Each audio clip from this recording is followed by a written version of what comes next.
Welcome to the GMBN Racing News Show, everybody. I have an absolutely jam-packed show ready for you, covering everything from e-bike racing to cross-country marathon as we dive into the following rounds of the UCI Mountain Bike World Cup Series.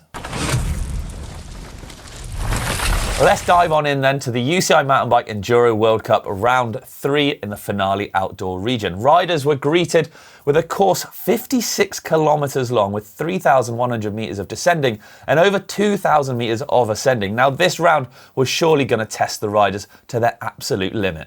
We'll kick things off with women's elite racing, and it was all to play for, with multiple nations and multiple riders obviously battling it out to the bitter end, with only seconds in it to get top honours. Morgan Shah of Pivot Factory Racing would get 2 stage wins and multiple top 3s. Gloria Scarzi would take a stage win. Isabeau Cordurias would take a stage win.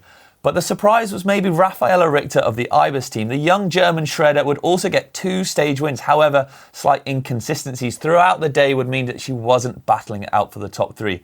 It would be Isabeau Corduria, Gloria Scarzi and Morgan Shah all battling to the bitter end to get that top spot in the overall. Well, what were those overall results then? Well, it would be a French top 3. Morgan Shah taking top honours with a time of 32 minutes, 22 seconds for the Pivot Factory team, just pipping Gloria Scarzi, who would get her best Enduro result to date for the Canyon Collective team.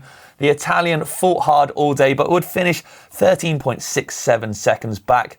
And Isabeau Corduria would round out the top 3 for the Lapierre Zip Collective, 16.67 seconds back from Morgan, proving that some tight racing was to be had in the women's category. Away from the women's top 3 then, and there were some interesting bits of news that I did sort of pick up and notice. Now, first up, great to see Melanie Pujan back to sort of strong riding winning ways. The We Ride Folga rider got a 5th in the overall and some solid stage results as well, which was great to see. I'm sure under her own admission, it was a fairly slow start to the season. So great to see her back at sort of the forefront of women's riding and racing there. Very good to see. Another great bit of information I sort of picked up on, Noga Karem. I'm going to be hitting you up, Noga, for some information shortly. But I noticed the GT rider, or potentially former GT rider, raced on the factory racing squad at the first 2 rounds of the series. And even in practice, she was on a GT bike as well. However, when it came to racing, she was aboard a Commencal Enduro Project bike, I think lent her by Cecile Ravenel, again sporting those Israeli colours. So I'm not really sure what's going on there, but I will be reaching out to Noga to clarify the situation and hopefully spread a little light on it. On to the men's racing now, and it was incredibly tight. Rhys Werner, the Canadian for the Forbidden Synthesis team, would take 2 stage wins. Actually opening up with a win on stage 1, a monster 5k stage, 730 metres of descending. It was an absolute beast. Jessie Melamed would also take a couple of stage wins, winning stage 2 of the day, the second longest stage, at 3.9k long with 660 metres of descent. And these two would go head-to-head all day in an absolute ding-dong of a battle.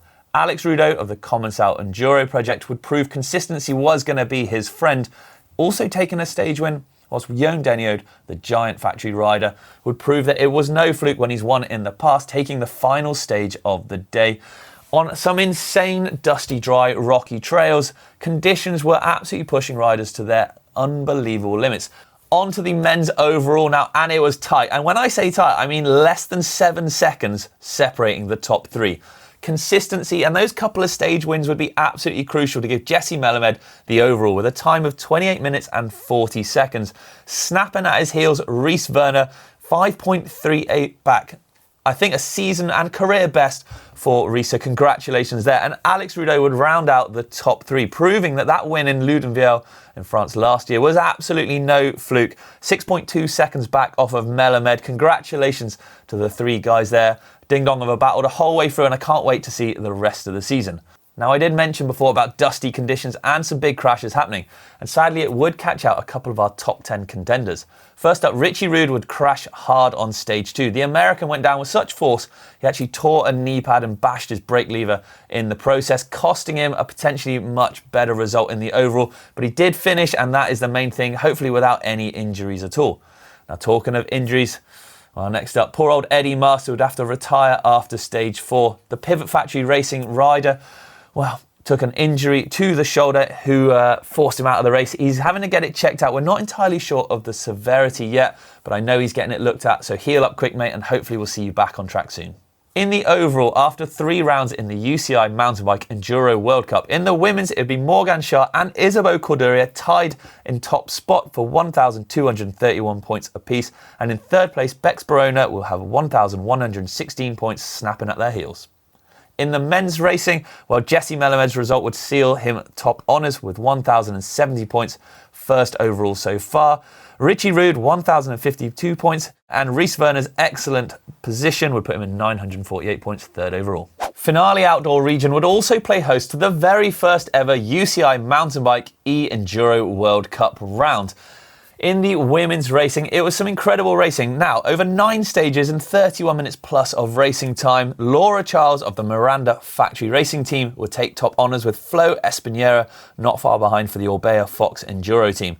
Rounding out the top 3, it was great to see Tracy Mosley of Trek also up there battling these young guns. Now, would you believe it? Fabian Burrell, winner of the very first ever EWS all those years ago, now wins the very first UCI round for Canyon. Congratulations to him.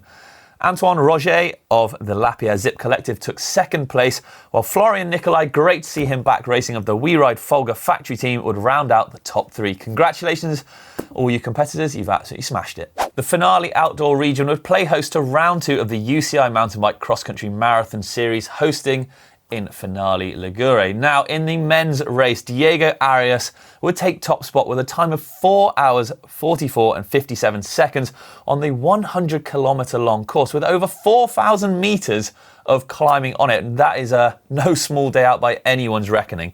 Second place would be Martin Stosic for the Canyon Northwave team with a time of 4 hours, 46 and 9 seconds, whilst Fabian Rabensteiner, our round 1 winner of the Villiers Pirelli Factory team, would take third place with a 4 hours, 47 and 26 seconds. On to the women's marathon race now, and it would be Adelheid Morath taking the top honours with a time of 5 hours, 55 minutes and 31 seconds. Leia Niemcevich, the round 1 winner, would come in second place with 5 hours, 59 and 31 seconds, and Vera Luza would round out the top 3 position with 6 hours on the dot and 3 seconds. Congratulations all. That is a heck of a day on the bike. That's it though for the GMBN Racing News Show. Do stay tuned or tune into GCN Plus, where you can always catch all of the live racing live and on demand. But for me, for now, until next time, I'll see you later.